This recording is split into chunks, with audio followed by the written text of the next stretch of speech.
catechesis about the Eucharist a top priority, Cleveland Bishop says sharing the truth about the real presence in the Eucharist will be a top priority for the Diocese of Cleveland over the next several years, according to the city's bishop. We either need to teach more clearly or be more persuasive about what we believe. Perhaps we must do both, said Bishop Edward Malesic in a February 10 address to the First Friday Club of Cleveland. When Jesus said to his apostles, "This is my body and this is my blood," he meant it, he continued.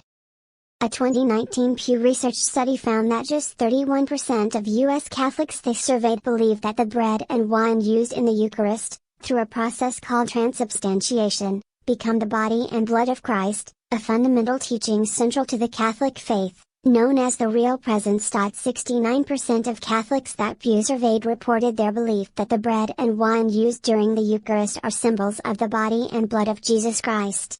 This mindset made up a majority in every age group surveyed. In November, U.S. bishops approved a teaching document on the Eucharist, in response to the survey in pro-abortion Catholic politicians who continued to approach Holy Communion. The bishops also voted to launch a 3-year Eucharistic Revival initiative, culminating with a National Eucharistic Congress in Indianapolis in 2024. Malesic said the Cleveland Diocese will host its own Eucharistic revival in the lead-up to the National Eucharistic Congress, though he did not provide details. My ministry, and the role of every bishop, is to teach clearly and authentically what the Church teaches, including how the sacrament of the Eucharist is administered, prayed, understood, reverenced and how the faithful are transformed by this sacrament, Malesic said. We must also teach in a way that changes hearts and minds and not only informs. The bishop also spoke about an ongoing effort to renew Catholic education in the diocese.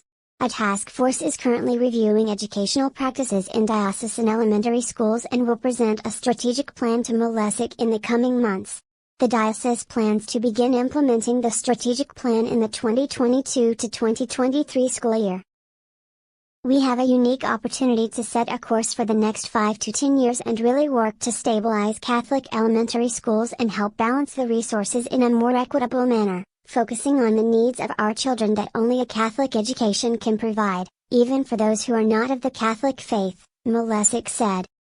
We have an opportunity here to be bold and creative, and to help reshape the system to become vibrant communities of faith that seek to educate and form these young people in the tradition and ways of the Catholic Church, he continued. The plan will address only elementary schools, but Malesic said he hopes it will serve as a model for high schools, youth ministry, and adult faith formation.